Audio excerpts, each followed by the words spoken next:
And now, in the second half of our double header with candidates tonight, we are so excited and so pleased to now get to talk to Dana Balter, who is also an educator. She is also in New York.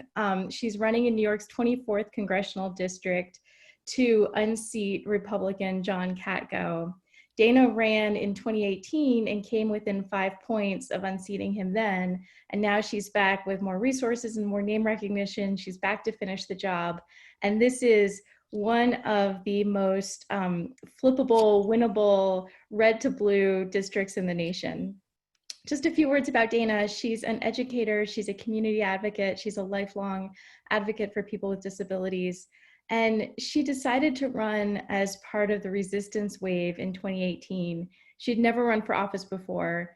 And she's done this incredible job of learning as she goes, putting together this very smart, very competent, very capable operation, which really speaks to her skills, but also her management ability and what a smart lady she is as well. And she's running on this unapologetic progressive platform. She's running for Medicare for All, universal pre-K. And so really she's running a really exciting, bold, progressive message in this red to blue flippable district. And this can become a case study for how progressives can win and can flip these districts. So with that said, I'm so excited to welcome to the call, Dana Balter. Thank you so much, Stephanie. Thank you to everybody who's on the call, and thank you to the PCCC for not only arranging this, but for your support. The PCCC was with me in the last race, and that meant a lot because you all came on board when nobody believed that this seat was winnable or really worth paying attention to. We knew different, and we knew that with a lot of hard work and an amazing grassroots people-powered movement, we could do it. And we are on the precipice right now. So I'm really grateful to have PCCC support again, so we can finish the job and celebrate together in November. I'd like to just tell you a little bit about where my desire to run for office comes from and what shapes how I see the world and the role of government in our lives. It really goes back to values that I learned in very early childhood. I have a younger brother who has cognitive disabilities, and so I have early experiences of fighting against bullies and watching him struggle to learn things that for most of us are very simple and we take for granted. And I learned a tremendous amount watching my parents, who were tireless advocates, to make sure he had the resources and opportunities he needed to thrive. And I didn't know at the time that this is what I was learning because I was too young to think about it this way. But as an adult, I know that what I was learning is that every person in our society deserves dignity and access and opportunity. And those very simple ideas have driven me through my entire life. They've driven the choices that I've made in my career to work in disability services, to be a special ed teacher and director of education, to go back to school and study public policy, to figure out how can we build a society where everyone has dignity, access, and opportunity. And I want to serve in Congress to craft laws and policies that hold those values at their heart. I believe we can be a country where everyone has those things, but we've got a lot of work to do, and I'm really eager to get to work. The idea that I brought with me from childhood that makes it an imperative for me to run in this particular moment in history came from my family history, because I'm the granddaughter of Holocaust refugees. And what I learned from a very, very young age is that silence is complicity. So I could not sit by and watch Donald Trump take power in this country and listen to the rhetoric and watch him foment fear and hatred and xenophobia and perpetuate injustice and whip the country into a frenzy with him and attack our democratic institutions and advance authoritarianism in this country that I love so much. I couldn't let that happen without throwing my whole self into the fight against it. And I wish I could say that 2 years after making that initial decision, things have gotten better. So that's no longer a consideration, but the fact is they've gotten worse, and you don't have to look any further than your television set or in some cases out your window to see it. That idea that silence is complicity and each one of us is obligated to speak up is more important and more relevant now than I ever thought it would be in my lifetime. And so I am compelled to fight this fight, to get rid of people who enable Trump's worst instincts.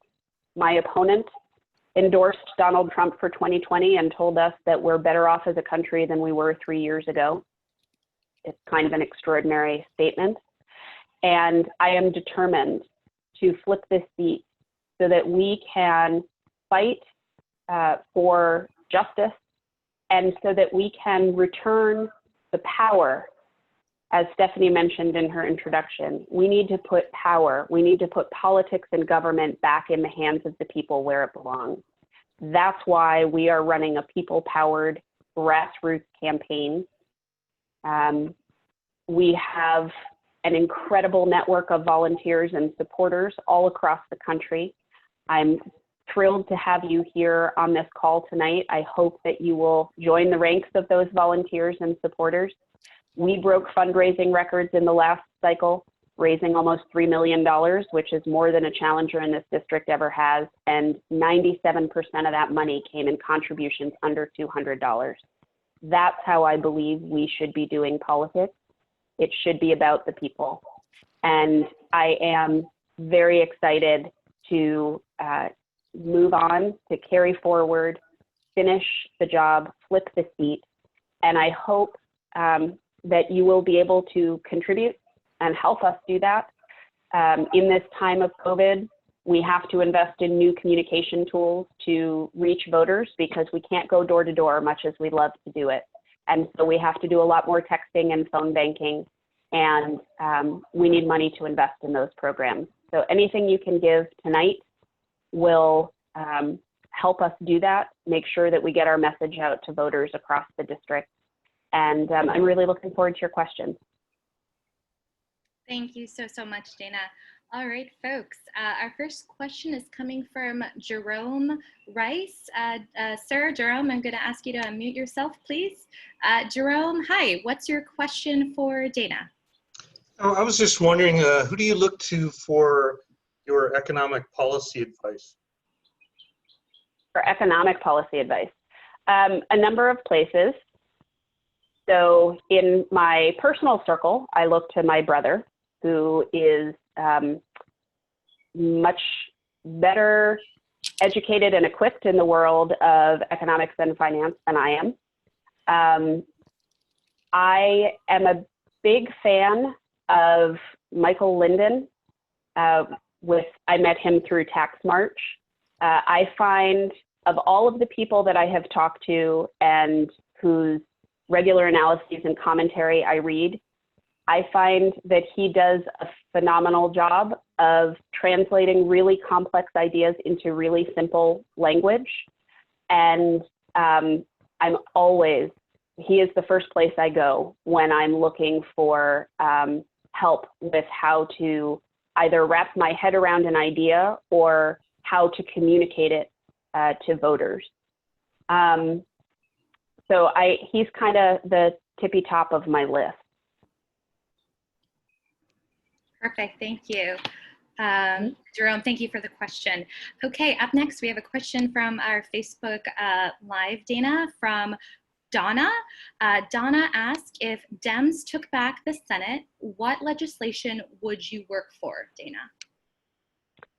Okay, well, thanks for the question. I'm gonna say when Dems take back the Senate. We have a really long list of things to do. And I feel like, because I believe in November, we are gonna win the White House, we are gonna win the Senate, and we are gonna expand our majority in the House. So I feel like there's gonna be an embarrassment of riches to go after.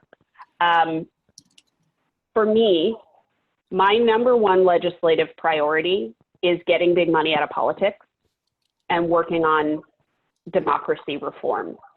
It's why I was really, really glad to see that the House, after the 2018 election, made HR 1 its first priority.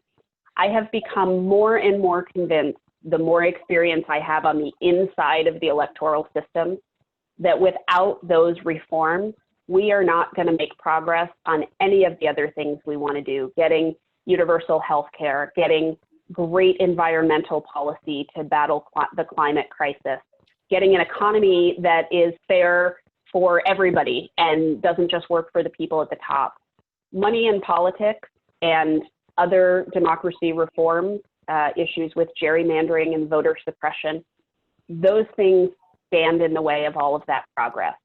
So from my perspective, that's got to be the first thing that we tackle.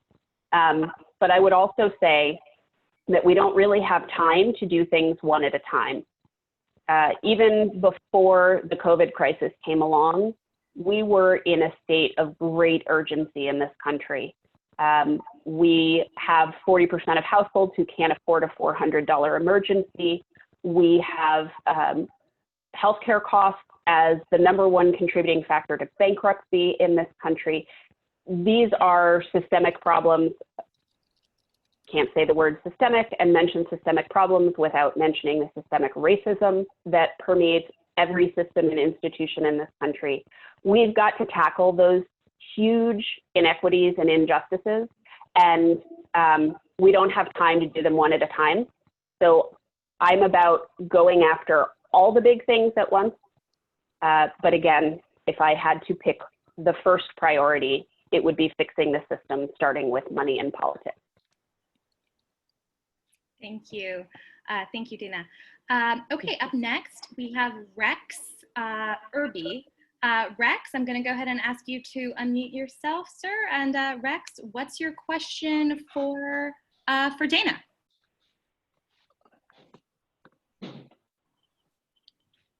Rex? Okay, I will ask Rex. Actually, Rex had 2 questions, so I will ask one of them for him.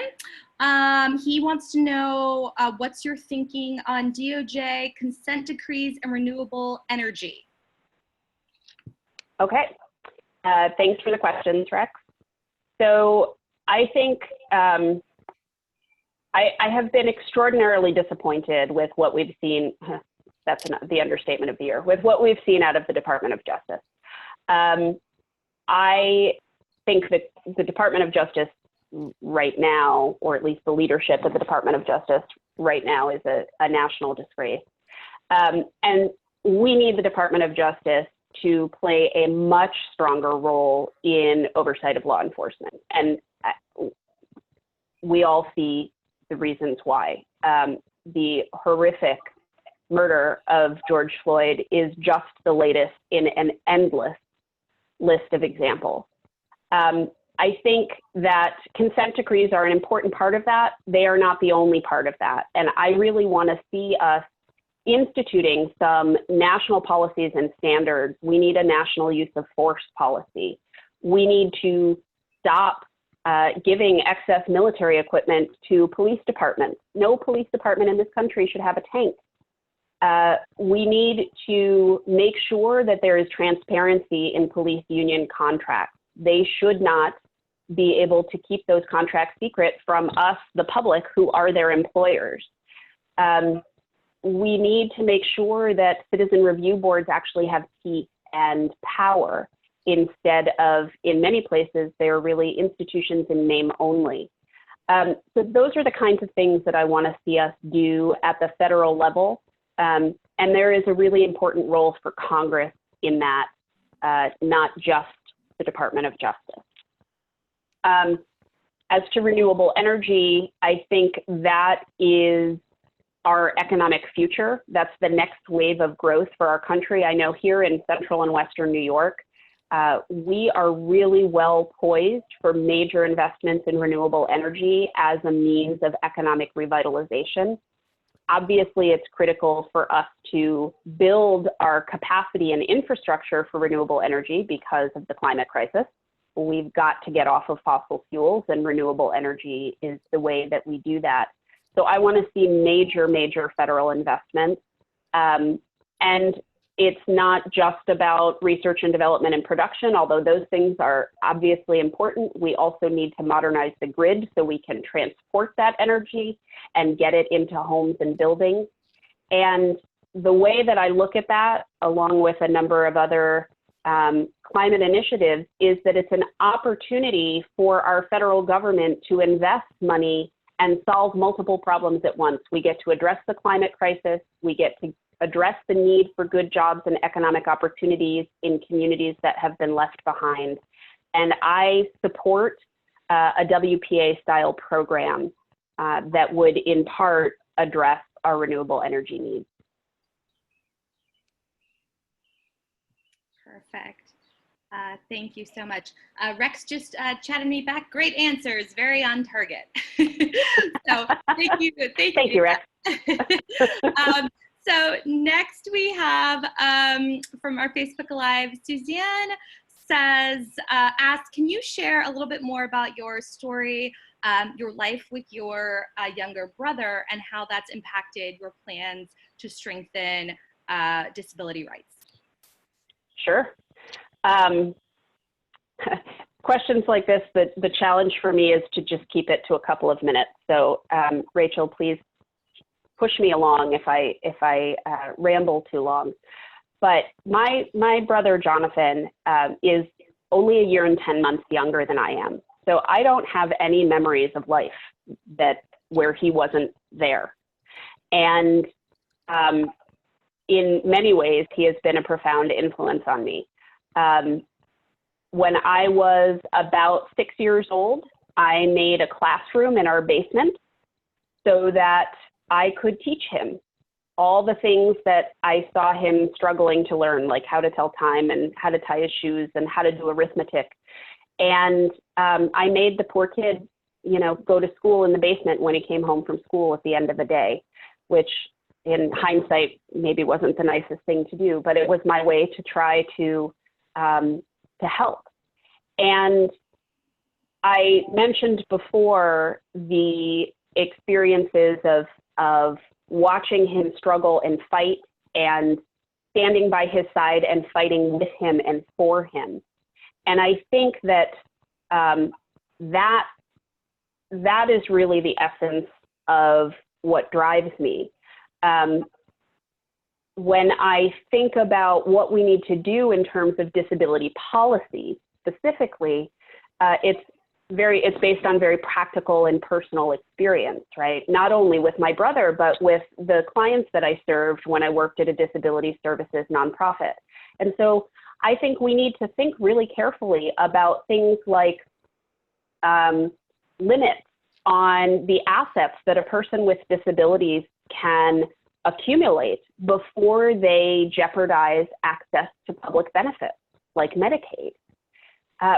They need Medicaid to survive, and we want people to be independent and be able to support themselves. And yet we say, oh, wait a minute, if you earn more than $560 in a month, or if you accumulate more than $2,000 in savings, you lose all your benefits. That kind of policy makes no sense, and it punishes people for being successful. So we've got to change those things. We've got to go back to what was a policy that made really great strides, the ADA. Our society is far from universally accessible. People who don't have disabilities think that it is, but it really isn't. And if you spent a day in a wheelchair, you'd know. We've got to push that progress further. We've got to insist that as we invest in affordable housing all across this country, which is a desperate need, that housing meets the standards of visitability so that everybody has access to it.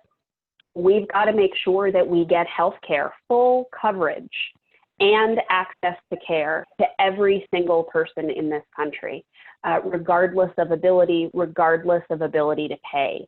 That's a huge issue for the disability community. It's a very, very long list. I don't want to shrink disability policy down to just a few items, but those are some examples. And to me, the overarching idea, really not just of disability policy, but of all government policy, it should be about removing barriers to success. The government's job should be to clear the path so that you have the opportunity to pursue success, however you define that for yourself. And that, to me, is the guiding principle in all policy areas. Thank you, Dana. Okay, up next, we have a question on farming policy. Alice, I'm going to go ahead and unmute you, Alice Liu. And what's your question for Dana? Hi, Dana. So what do you see are priorities for climate-friendly farming policies, and how committed are you to implementing them alongside your top priority of getting money out of politics? Thank you. Yeah, great question. Thank you. So the Agriculture Committee is actually one of the committees that I want to sit on. So I've been thinking a lot about climate-friendly agriculture policy. We are an agricultural district here in NY-24, and there are a number of important things I think we have to do to address the way we do agriculture in this country. So I want to promote sustainable and regenerative agriculture. I think in order to do that successfully, the federal government needs to make a commitment not only to sharing and advancing best practices, but to providing material support to farms and farmers so that they can implement them. One of the challenges we see here in our district is we are mostly small and medium-sized family farms. And small farms are really struggling. They are going under at record rates. And those that are sustaining are barely getting by. And there's a ton of reasons for that. Trump's trade war has hurt them. There are a million forces working against them. We can't say to them, you need to adopt all of these new expensive policies and have this new equipment without providing them the support to do it. So I want to see major federal investment in that support. And I want to make sure that it is targeted so that small and medium-sized farms can take advantage of it. This is another one of the biggest problems, I think, in our agriculture industry, is that it's all focused on giant agribusiness. And as with every other area of policy, money dominates. And so the policy that's made at the federal level is designed to help and be a boon to giant agribusiness and leave the small farms in the dust. And we know that giant agribusiness is creating a lot of the problems for our climate. So I want to bust up big ag, and I want to make sure that we are gearing all of our policy to promote smaller farming operations, regional food networks, so we can cut down on transportation and give people access to good, healthy, locally grown food, and help our farms implement sustainable practices. Thank you for the question. Thank you. All right, I think we have time for, one more. So so I just got emailed a question from Michael. He said, can you give us a little bit more insight into, for folks that are following national politics more broadly, can you give us all a better sense of some of the dynamics locally that are happening right there in your district? Sure. So our district, I think, is a really interesting one. We are 3.5 counties. We have everything from the urban center of Syracuse, which is 144,000 people and faces all of the typical challenges that an urban community faces. And we have teeny tiny rural farming communities and everything in between. And along with that, we run the political spectrum. We've got folks here on the very right of the spectrum who are all about defending Second Amendment rights, who are very strong Trump supporters, and who really want nothing to do with government. And we go all the way to the far left. Syracuse is actually home to the country's oldest peace and social justice organization. And our region was at the forefront of all of the major movements for justice in this country, from abolition to suffrage to environmental justice. And so we have a heritage that is rich in political engagement and activity. And that diversity of perspective and opinion and experience makes this a very interesting district to run in, to live in, and to represent. We are facing the same challenges here that are at the top of the list everywhere in the country. Healthcare is the most important issue to people here because costs are out of control. To give you a sense of where we are economically, our median income in this district is about $52,000. So we are far from a wealthy district, and those economic struggles are real.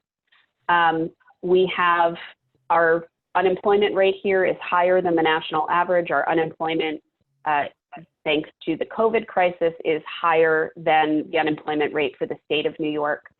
And we have, in the city of Syracuse, the highest concentration of poverty among Black and brown households in the entire country. So there are real fundamental policy challenges here, and those are political challenges by their very nature. We are actively engaged. We, again, because of that, I think because of that aforementioned tradition of engagement, we've seen over the last 4 years as the country has sort of renewed its passion for civic engagement. We've seen a tremendous amount of that on the ground here in NY-24. After Trump's election, I became a community organizer, and I was right in the heart of all of that, and it's incredibly exciting. And it is what sustains my faith that we will actually be able to make change because, as I said before, this mission is about returning power, politics, and government to the hands of the people. And when I'm out there with the people across NY-24 who are so engaged, I know that that's the right place for that power to be. And I know that once we make that transfer, we will be on the road to progress and prosperity that we all get to share in. Thank you. Thank you, Dana. Folks, thank you so much for those questions. Let me go ahead and kick it back over to our co-founder, Stephanie Taylor. Stephanie, do you have some final thoughts that you want to leave folks with? Just thank you to everyone for asking such engaging questions. Thank you, Dana, for answering them, for spending this evening with us. As always, to all of you, if you feel moved to chip in, please do so. This is a really fantastic opportunity to not just flip a red district, but to do so with a bold progressive. And Dana is the right candidate to do that, has the right plan to do that, has the right message to do that, and has the right ideology to do that as well. Thank you, Dana, for running the campaign that you're running and showing us all how it can be done. And thank you again.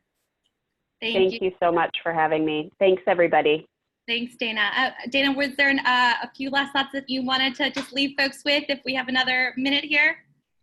Sure. I will just say, I talked tonight a lot about the values that drive me.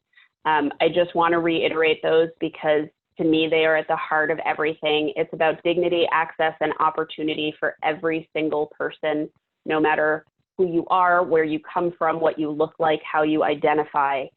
And I am committed to pouring every ounce of myself in the fight for policies that reflect those values.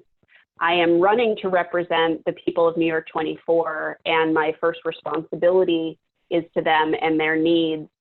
But I want you to know that I understand that we are all connected and that we all do better when we all do better. And that means that when I'm serving in Congress, I'm not only serving the 720,000 people who live in Central and Western New York, but I'm serving you too. And I am incredibly grateful for your support. I feel the power of each and every one of you connected to this movement across the country. It's what keeps us going. It's what makes the fight possible, and it's what's going to make progress possible on the other end. So thank you very, very much. I really, I appreciate your time. I appreciate your support. And I cannot wait for the giant cross-country party we're going to have on November 3rd. Cheers to that. So Dana, folks are G-chatting me. We're getting a thumbs up from Jerome. Thank you. Folks are chatting me. Dana is great, donating to her now. So thank you all so much. Thank you, Dana. But most importantly, thank you to everyone that carved out some time to be with us tonight. If I didn't get to your question, I'm sorry, and I promise I will follow up with my email, and then I will connect you with the best person from Dana's team or Jamal's team. And if you want to volunteer, if you want to dig into climate issues, to whatever it is, I'll make sure that you get connected if you'd like. So please consider chipping in what you can. Every dollar counts. Every dollar will be maximized. And we're grateful for everything you're doing in that consideration. So please keep your eyes open for the next invite in the Meet the Candidates series next Wednesday. As always, stay safe. You and your families stay healthy and stay positive. And we will see you all next week. Thank you, everyone. Bye. Bye. Bye. Bye. Thank you. Bye. Thank you. Bye-bye.